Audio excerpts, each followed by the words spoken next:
Bonito.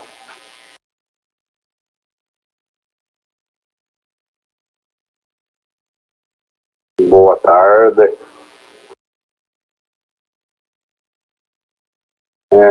Estava pensando, talvez o nome da minha filha poderia ser Clara também, então seria um nome fora das minhas opções, né? Porque ficou Luiz Aurora.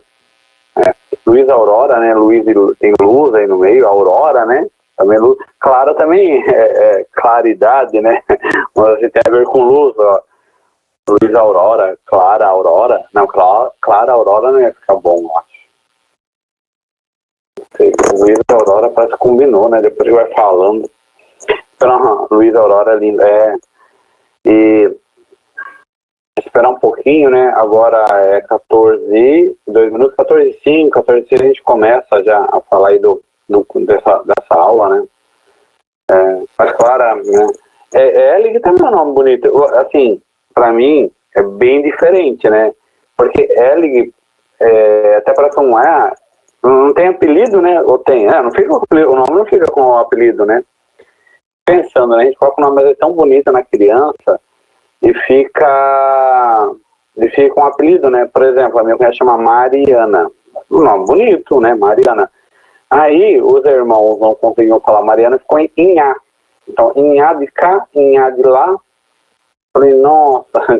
Até eu chamo de Inhá às vezes. Só com 28 anos, essa nova. Ó, Alexandre também é um nome bonito. Alexandre Ferreira, bem-vindo. Estamos aí conversando sobre nomes. Boa tarde. Boa tarde.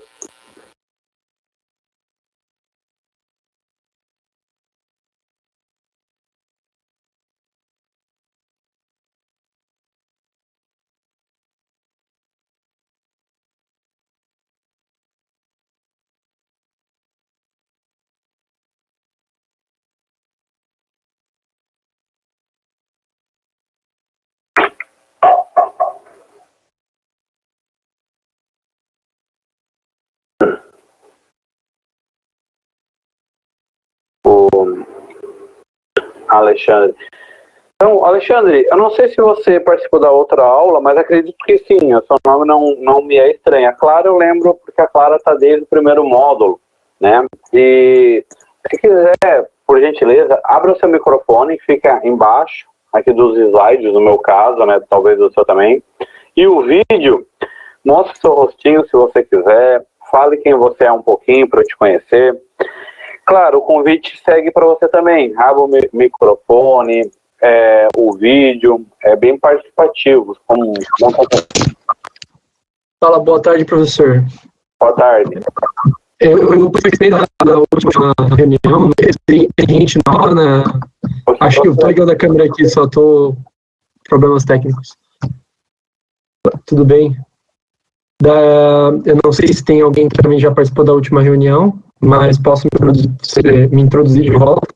Meu nome é Alexandre, eu sou engenheiro elétrica, e eu caí de paraquedas aqui no curso, eu vi ele numa das notícias da UFSC, me interessa bastante sobre políticas públicas, geralmente associado à economia, apesar de não ser meu curso, mas eu acho bem interessante, e pela notícia eu gostei de me inscrever.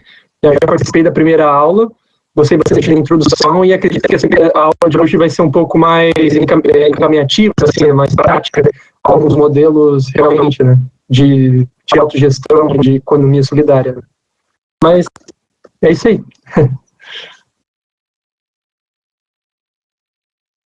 Vamos ter sim alguma coisa mais prática, ou não, né?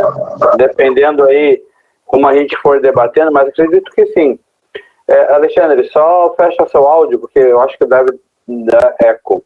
Isso, beleza. E às vezes eu esqueço de fechar o meu, quando você fala, fica dando eco. Então, o primeiro encaminhamento é perguntar, Alexandre, se você tem alguma dúvida da aula anterior que faltou, que você leu. Eu lembro que você perguntou sobre textos, e provavelmente você leu alguma coisa, viu. Se tiver alguma coisa que eu possa te ajudar, é só escrever ou abrir o microfone. O segundo eu estou abrindo minhas anotações aqui, eu já... Só um momento. Já tiro uma dúvida. Um momento. Clara, também, se tiver alguma dúvida, porque é muita aula, né? Então, às vezes acabamos lendo depois textos e vendo os vídeos, né? Estou arrumando aqui meu computador. Minha casa tá uma bagunça por causa muita chuva e aí criança pequena, logo meu filho acho que aparece por aqui também. Tive que mudar a cama e mudar computador. Alexandre, a hora que tiver com a dúvida é só falar, tá? Ana Gabriela, bem-vinda. Pode abrir o microfone também, o vídeo apareça, vamos conversando, tá? Então, uma das coisas que eu quero já propor para vocês aqui é pensar o seguinte: arranjos comunicativos locais e desenvolvimento humano. Então, uma coisa importante que a gente tem que entender é que hoje a nossa sociedade, que alguns vão falar sociedade capitalista, sociedade moderna, sociedade modernista, sociedade pós-moderna, sociedade. Uma das coisas que não tem como pensar assim, tipo, eu vou estudar a sociedade, mas não tem assim, tipo, como não colocar nesse estudo ou pensar é a questão do conhecimento. Tá bom, Ana, estamos aguardando você. Corre aqui. Porque assim, o conhecimento ele perpassa todos os meios sociais, políticos, econômicos. Por exemplo, temos a criptomoeda, né, que é uma alta tecnologia, porque temos que proteger, ou a pessoa que faz tem que proteger, né, de hackers e tal, até relações pessoais via WhatsApp ou até aulas interativas como essa, que são aulas online. Então, o que nós temos aí? O conhecimento tecnológico, o conhecimento, né, universitário vem crescendo a cada ano no Brasil, né, e no mundo, e o conhecimento como uma forma de poder e como uma forma econômica também. Então isso é muito importante. O que eu pensei, né, que a gente pode trabalhar ou deve trabalhar, pensando sempre essa sociedade ligada ao conhecimento. Mas esse conhecimento não é para todos, com certeza. Então na sociedade moderna que nós vivemos, o conhecimento é a base. Porém, esse conhecimento ele não é acessível a todos, infelizmente, ou é uma estratégia política. E outro ponto, o conhecimento, ele tem como base a informação, e isso que nós devemos pensar. Quais são os tipos de informações que a sociedade está recebendo, né, ou que os indivíduos naquela sociedade estão recebendo. Então não tem como pensar Limeira, São Paulo, Rio de Janeiro, Joinville, Florianópolis, né, Guaramirim, sem pensar que aquela cidade, aquele estado, pode ser, está recebendo informações. Então, o problema é que, se é uma sociedade do conhecimento, uma parte desse conhecimento vem de informações da opinião pública publicada, jornais, sites. Uma outra parte vem das universidades, da ciência, né? Então, como é que essa sociedade está entendendo esse movimento? Ela está conseguindo se conectar ou não? Porque também não adianta ter uma sociedade altamente desenvolvida do ponto de vista tecnológico, mas não tem, as pessoas não têm acesso ou um acesso muito restrito a esse conhecimento. E esse conhecimento perpassa pela comunicação. Então, o direito à comunicação é o fundamento de uma sociedade do conhecimento. Então, ter uma boa comunicação, nós vamos dizer assim, nós temos direito de votar e ser votados, temos direito de ir e vir, nós temos direito à liberdade, à igualdade, à fraternidade. Vai ter uma hora que vai ficar mais claro, não que não seja agora, mas assim, vai ficar mais de conhecimento massivo, que é um direito do cidadão ter uma comunicação com qualidade. Certo, Alexandre? Quer falar alguma coisa? Eu estava dando uma olhada nas minhas anotações, né? E eu vou tentar anexar a minha dúvida com o que o professor está falando, né? Essa questão dos arranjos comunicativos locais, eu acho que é bem interessante isso, porque hoje em dia, no momento que a gente está vivendo agora, muitas pessoas têm acesso à comunicação, mas não é um acesso por vias das redes sociais, né? Mas não é um acesso padrão, ela pode ter as mentiras que podem correr mais rápido, as fake news e tudo mais, não é um grupo coletivo discutindo e se comunicando, é algo muito disperso, assim. E daí, nesse sentido, daí juntando com a minha dúvida, eu vi um vídeo sobre a história da economia solidária no Brasil, e estava falando que estava em fóruns nacionais a cada 4 anos, mais ou menos, e eu queria saber se esses fóruns acontecem como também meio de comunicação, porque você acaba tendo a sua comunicação, né? Só tentando ligar ali, se eles ocorrem nos municípios também, em Joinville, Florianópolis, tem fóruns assim? Ou não? Como que funciona? Então, você está na pegada certa, né? Então, é uma coisa interessante. A economia solidária, quando ela surge no Brasil, né, ela surge pingada, aqui ou lá. Não tinha conectividade, muitas vezes, entre os fóruns. Tá? Isso era um grande problema. Nem existiam os fóruns. Então, quando veio o governo federal, o Paul Singer, que já vinha discutindo a longa data essa temática, ele se tornou secretário. Então, nós podemos dizer que o antigo ministério, né, não nem tão antigo, né, que foi extinto agora com o governo Bolsonaro, de Emprego e Renda, se criou a SENAI, que é a Secretaria Nacional de Economia Solidária. Então, ela lá do topo, ou seja, top-down, de cima para baixo, ela foi organizando toda a economia solidária. Então, em muitos locais já tinham economias criativas mais consolidadas, nas grandes capitais, principalmente, São Paulo, posso dizer aqui. Porém, em muitos lugares não tinha conectividade entre esses grupos, ou quando tinha um fórum local, não tinha fóruns, né, vamos dizer assim, como se tinha até antigamente, aí, há 1 ano e meio, 2 atrás, fóruns nacionais, estaduais ou por micro-região. Então, essa comunicação institucional foi fundante para alavancar a economia solidária, tá? Porém, eu não posso dizer para você hoje, não estudo hoje, assim, tipo, uns 4 anos, né, esse hoje é uns 4 anos, assim, eu não tenho contato que eu me lembre, assim, que o fórum continuou rodando. Primeiro que a secretaria, ela não foi extinta. Se eu não me engano, ela deve estar na secretaria no Ministério da Cidadania, provavelmente. Ou no Ministério da Fazenda, jogado em algum lugar lá. Deve ter secretário? Deve ter secretário, mas não houve assim, uma vontade política nacional de continuar esses arranjos ou essa discussão. Então, provavelmente, temos que estudar isso, né? Não há mais reuniões, não há uma organização nacional. Pode ter o nome, tanto é que eu vi a última vez, até no começo desse curso, eu fui atrás, não tinha edital aberto, e tinha lá, assim, ó, despacho do secretário, ou seja, ele estava despachando só internamente, despachando o que ninguém sabe, porque não tem edital, não tem volume, não tem debate. Então, infelizmente, digo para você, que após a saída da Dilma em 2016 para 2017, ali esse período até no último mandato dela, esses arranjos acabaram não virando prioridade, ou não se tornaram de fato efetivos.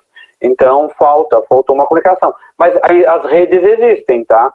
Por exemplo, eu sei que em São Paulo eu tenho contato, eu não faço parte porque eu não sou gestor mais nessa área e também não sou empreendedor da economia solidária, quando de ter algum empreendimento, mas as redes existem. Só que elas estão bem desmotivadas, tá? Elas não estão atuando como antes. Tanto é que eu chamei o pessoal de São Paulo para participar desse curso, até assim, né, ela não falou isso claramente, mas ficou claro assim, que eles estão cansados de curso, porque eles já tiveram muita formação. Eles queriam o quê? Editais, eles queriam agora fomento. E curso, eles já são gestores há muito tempo, já têm empreendimento há muito tempo, então eles querem o quê? O Estado ajudá-los a startar um empreendimento. Então, eles nem vieram participar. Então tem os fóruns, sim. Em Florianópolis, provavelmente deve ter alguma organização. São José, eu sei que o vereador Caê, né, de São José, agora entrou um colega meu que é vereador aí em Florianópolis, o Cadu, o Cadu, que é lá em Florianópolis, ele eu não sei de qual partido ele mas provavelmente é PT, PSOL, alguma coisa vinculada a um partido progressista, que deve voltar ao debate ou ajudar a organizar. Então esse é um grande problema. Esses empreendimentos, eles não conseguem ter, às vezes, uma comunicação tão estruturada. E é por isso que esse curso também foi montado, para ajudar a fomentar.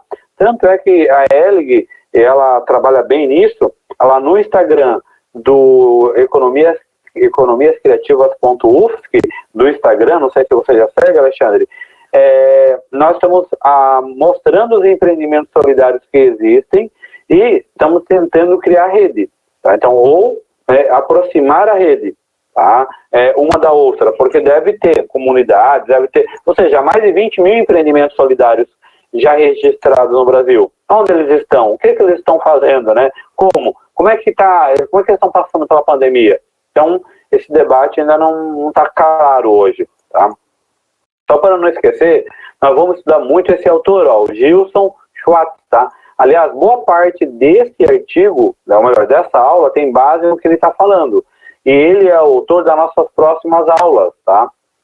O perfil do Instagram, ele que já está colocando aí até no nosso chat, certo? Então, não posso dizer com certeza para você se hoje... eu acredito que não, porque pela falta de informação, eu acredito que os movimentos não têm uma comunicação institucionalizada. Pode ter nos seus grupos. Olha, faz muito tempo que eu não recebo propaganda, convite para fórum local lá em São Paulo, em Limeira e Piracicaba, da onde que eu trabalhei, da micro-região e da nacional. Faz muito tempo, tá?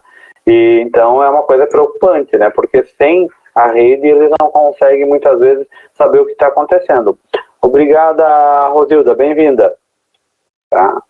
Pode ir, qualquer coisa, vamos conversando, Alexandre, feedback, né? Então, nessa virada do século XXI, entretanto, a inovação tecnológica que se mostra mais crítica na escala global, que ela mesma cria e financia, é a revolução das tecnologias da informação e da comunicação, as TICs, estruturando redes globais de investimento e poder. Sim. Então, como eu falei para vocês, hoje é uma sociedade do conhecimento, né, do ponto de vista de que a informação, a tecnologia, tanto é que se vocês pararem um pouquinho e dar uma googada, vamos dizer assim, sobre algo que eu estou falando aqui, vocês vão encontrar vários links, super link, às vezes tem até página especializada já no Facebook, ou melhor, no Google, e páginas ou fanpage já no próprio Facebook, às vezes já tem até comunidade no Instagram, né? Então vocês percebam que não é por falta, muitas vezes, de informação que a coisa não anda. Tá? Então, informação nós temos até, para alguns temas, a contento. Agora, o impacto dessa tecnologia é muito importante. Eu que morei em São Paulo por muito tempo, e minha família aqui de Joinville, agora boa parte da minha família também está em São Paulo, a conversa do WhatsApp, ver o Instagram, ver o Facebook, tudo isso nos ajuda na interação social para matar a saudade e, por que não, para vender produtos também, para interagir, para conhecer, para ter informação. Então, isso está na nossa vida. Então, a questão é o seguinte, como que esses empreendimentos solidários, que o Alexandre chamou a atenção, por que eles não conseguem, ou se conseguem, como é que está essa questão do uso dessas ferramentas, de tecnologia com relação às economias solidárias? Eles estão conseguindo, né? As TICs estão promovendo um aprimoramento das relações sociais desses grupos, ou estão conseguindo, por meio dessas TICs, vender produtos e produzir produtos, né? E aí tem um elemento, essa sociedade do conhecimento, ela criou um outro tipo de economia, que nós chamamos de indústrias criativas, ou economia criativa, como no setor financeiro, destaque-se a emergência de um novo impulso exponencial, gerado pelos processos endógenos de criação de valor e acumulação de capitais profissionais para as TICs. Aí eu posso falar a própria arte, como cinema, rádio. Eu faço comentário político na rádio, né? Então, de vez em quando eu estou na rádio lá falando algum comentário com relação à política. Eu venho da ciência política. Antes, eu tinha que ir na rádio fazer algum comentário. Lá de Limeira tem a geralmente a educadora, que é a AM, tem a Rádio Mix, e tem agora uma rádio comunitária que é de lá, como é o nome da rádio também? A Notícias de Limeira, eu acho que é. São 3 rádios que eu sempre assim, tô por lá. Não é todo dia, né? Antes eu fazia todo dia. Aí cansei, é muito trabalhoso. Mas o que eu queria falar para vocês? Que no começo, quando eu falava algum comentário, eu falava na rádio, tinha que ir lá na rádio fazer a fala. Ou seja, pegava meu carro, o ônibus, bicicleta, eu ia a pé e ia até lá, fazia o comentário. Às vezes gravava, porque não tinha como ser ao vivo. Depois passou geralmente ser ao vivo, vai lá, faz o debate. Hoje, para vocês terem uma ideia, eu faço via o Skype aqui de casa, Joinville, lá para Limeira, e eu faço gravado ao vivo, quer dizer, eu faço ao vivo, né, eles gravam, mas eu faço mostrando o meu rosto na rádio, ou seja, eles filmam. Então, houve um hibridismo com relação, ou houve uma mistura, uma horizontalização, porque agora é rádio, é TV, é rede social, é mídia, porque pode estar passando ali na rádio na hora, ou pode também estar passando no Facebook deles, no Instagram deles, no YouTube deles, né, da rádio. Então, isso é uma criação que gera um valor que agrega tanto ao conhecimento, às plataformas, e de lucratividade, porque eu vou dar um exemplo que, olha só, uma coisa que não tem nada a ver com o que eu estou falando sobre comunicação do ponto de vista da rádio, mas eu lembro que um ato que o Bolsonaro fez, que foi lá na frente do quartel, não sei o que lá, e fez umas bobagens lá, e foi transmitido pelo YouTube e foi monetarizado. Eu sei que aquele vídeo teve tanto acesso que teve um lucro de 800 ou 1 milhão de reais. Assim, eu lembro que foi um valor absurdo, assim, que bombou, né? Foi um vídeo que bombou lá. Então, olha a palavra, né? Então, assim, gerou uma recursão. Imagina, você pode gerar valor pelos teus agora anunciantes, pela monitorização do teu vídeo, por propagandas nas redes sociais.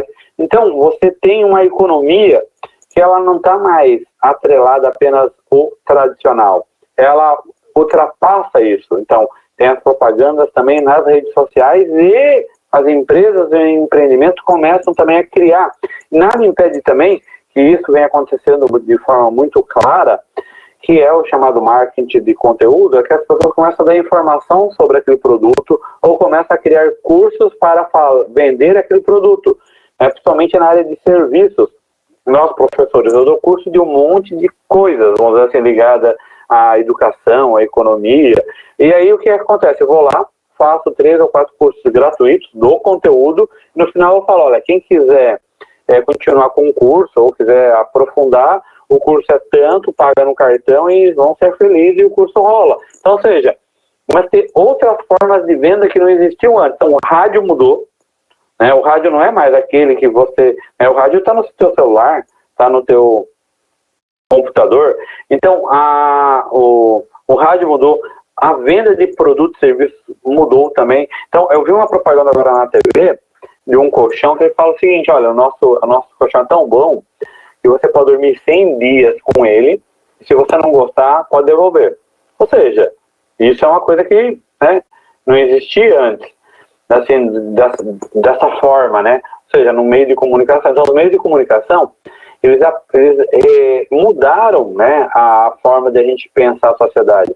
Até a minha mãe, que já está com 67 anos, né, às vezes, que não tem essa adaptabilidade aí, ou essa resiliência assim, com os meios sociais, ela vem se adaptando e vem criando e gerando coisas que eu falo, nossa, né, que legal, assim, tá aprendendo, né? Então, ou seja, das pessoas que nascem nessa geração conectadas com a internet, até pessoas que estavam bem distantes da internet, todas, de uma certa forma, mais ou menos, começam a usar a comunicação, as TICs. E aí eu estou muito na questão, não deixa de ser uma outra forma de exclusão social, claro. Sempre, isso é importante que nós vamos discutir aqui. Essa ideia não é que é um mito, mas alguns autores podem chamar de mito da igualdade, né? Se você for hoje para a Finlândia, alguém vai ser, um finlandês ou uma finlandesa vai se sentir excluída de alguma coisa. Então, infelizmente, o problema no Brasil é que essa exclusão ela é estrutural, né? Então, ou seja, ela é um projeto político, né? Então, esse que é um grande problema. Então, sempre vai ter, infelizmente, Rosilda. Só que, assim, o que a gente tem que pensar? Como que a não exclusão, ou seja, a inclusão de redes de tecnologias e de uma internet com qualidade, o que ela pode potencializar na economia de um país, numa economia de uma região, nos próprios arranjos produtivos? Então, tem que ser algo endógeno, ou seja, interno, que nasce ali no grupo. Então, e mais, isso também, a gente vai estudar já isso um pouquinho, isso mudou o eixo, porque assim, antes o conhecimento estava onde? Estava na Barça, né? Estava com o cientista, estava com um homem que usava o jaleco branco, né? Então hoje você vai no médico para discutir uma doença, alguma coisa com o médico, você meio que pelos sintomas que tem já deu uma gulgada e já vai meio que já quase com a receita para o médico assinar, né? Você acredita que sabe. Então tem uma coisa mais forte, que então ao mesmo tempo nós temos aí uma inserção da tecnologia com muita potencialidade, com muito afinco dentro da sociedade e nas nossas relações, ao mesmo tempo houve uma dessacralização dos saberes, né? Porque, por exemplo, hoje todo mundo, porque a gente falava, né, quando era menor, eu acho que hoje ainda se fala, quando eu não gosto muito de futebol, mas falava assim, todo mundo é juiz, todo mundo sabe que é certo, né? A bola entrou no gol, não entrou, foi falta, não foi falta, é pênalti, não é pênalti, não sei, né? Todo mundo tem uma opinião e acredita que essa opinião é argumento. Isso piorou porque agora todo mundo é médico, todo mundo é sociólogo, todo mundo é cientista, todo mundo sabe de tudo. Então, também houve uma dessacralização do saber, que é uma grande problemática do mundo atual. Então, quando nós pensamos economia, né, do ponto de vista das relações de troca, do ponto de vista do crescimento econômico ou do desenvolvimento econômico, devemos e podemos pensar qual é o local e como é que esse local gera, né, ou cria as suas economias pensando com maior ou menor grau de tecnologia. Eu estava com minha filha no colo e a TV estava ligada. Eu não assisto muito TV assim aberta, assim, essa ideia de, né, malemar, eu gosto de ver uma série ou outra, assim, mas eu não sou muito, nem sou muito ligado nos atores, atrizes, novelas, essas coisas assim,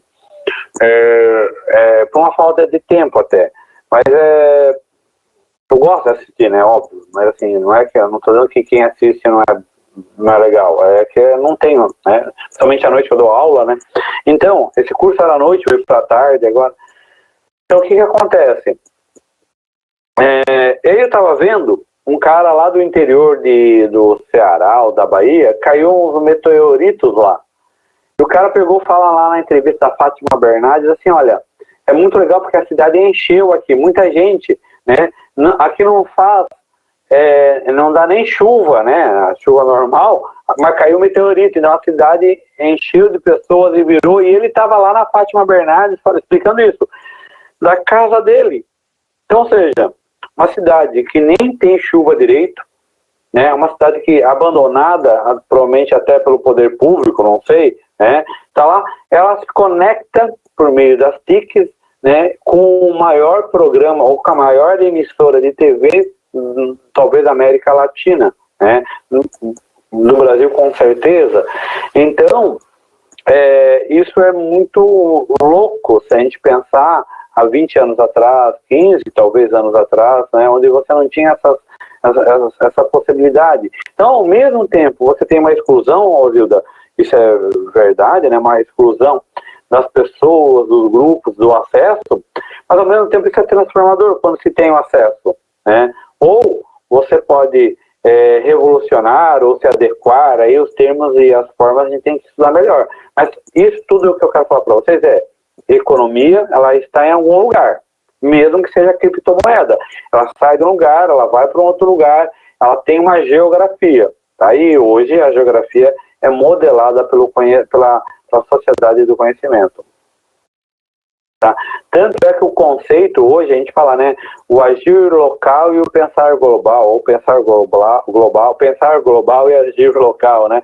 Então, se criou um novo conceito que chama local, né, o global com o local, né? E então, a minha ideia é vocês criarem isso.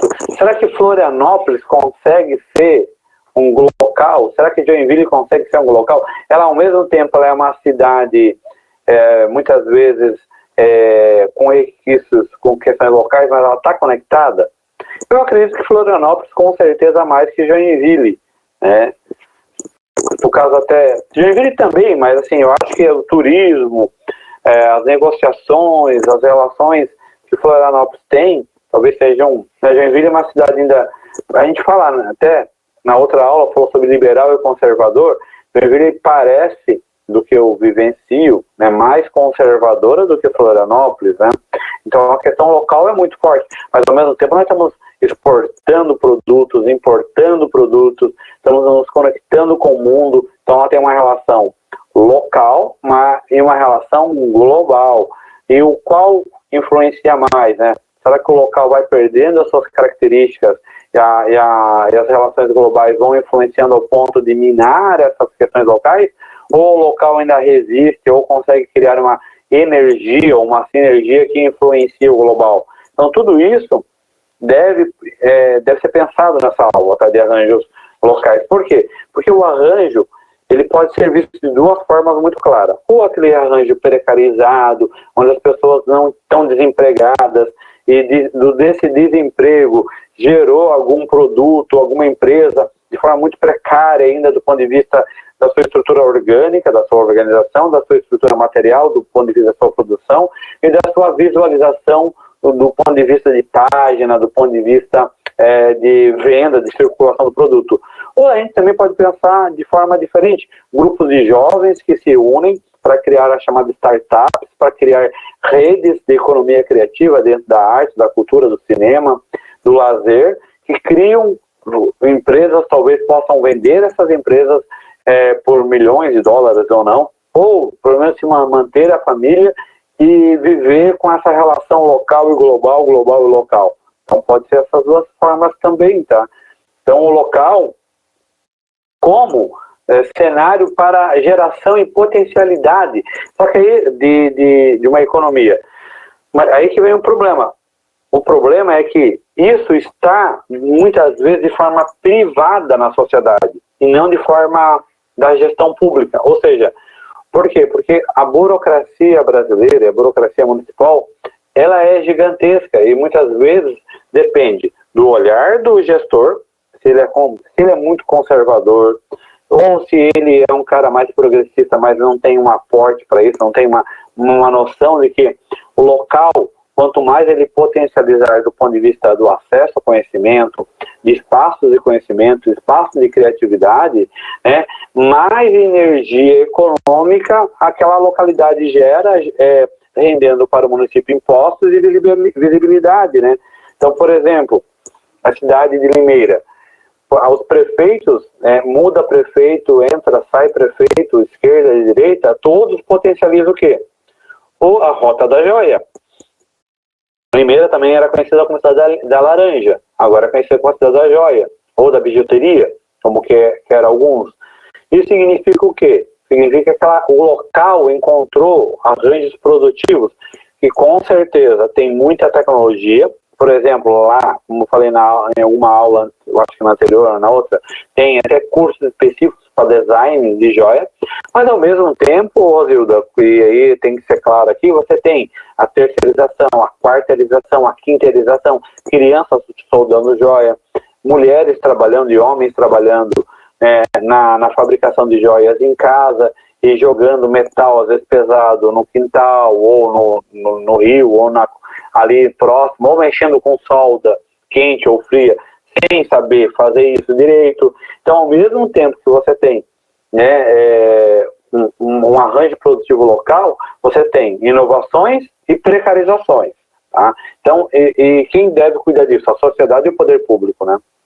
Precarização do trabalho, exploração, não é isso. Então, assim, você tem esse jogo duplo aí. Então, no Brasil, né? Em outros lugares talvez não seja tão absurdo assim, né? Então, teremos que pesquisar melhor. Professor, Oi. com licença.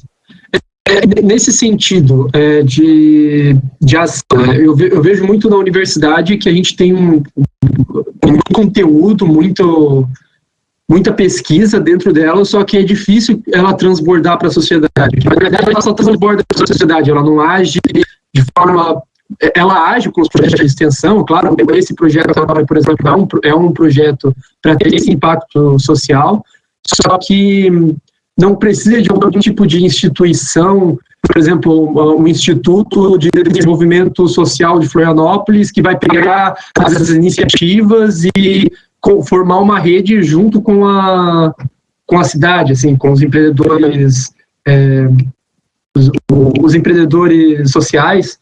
E eu não sei se falta uma instituição, ou não precisa ser uma instituição, mas um outro modelo, uma outra metodologia. Falta vontade política. Então, assim, em boa medida, falta vontade política. Porque, assim, como eu falei, depende muito do gestor, das parcerias públicas-privadas, das parcerias só públicas entre instituições ou órgãos. Então, é isso que eu estou tentando mostrar para vocês. Então, nós temos a tecnologia, nós temos aí a comunicação já, não tem como escapar disso. Por exemplo, eu estava numa discussão esses tempos aí sobre o indígena brasileiro. Mas o indígena brasileiro está na tribo. Tá, mas ele pode estar na tribo com celular, ele pode estar na tribo com um carro, ele pode estar numa OC e ter um carro do lado da OC e um carro com GPS, com ar-condicionado. Então, ou seja, hoje, né, o acesso à tecnologia, o conhecimento, ele pode usar o telefone dele para ter redes sociais, né, e fazer venda do seu artesanato pelas redes sociais, ou até comunicar uma emergência na área da saúde. Às vezes não tem médico ou hospital ali do lado, né, boa parte da cidade não tem, imagina, às vezes lá numa aldeia indígena. Então, a tecnologia ela está desde a aldeia indígena, né, dos nossos queridos índios e índias brasileiras, até, né, nas cidades mais metropolitanas. O problema aí, a Rosilda já trouxe, é a exclusão disso, de uma exclusão burra, porque muitas vezes isso é muito claro, o gestor não quer, ou o gestor desconhece.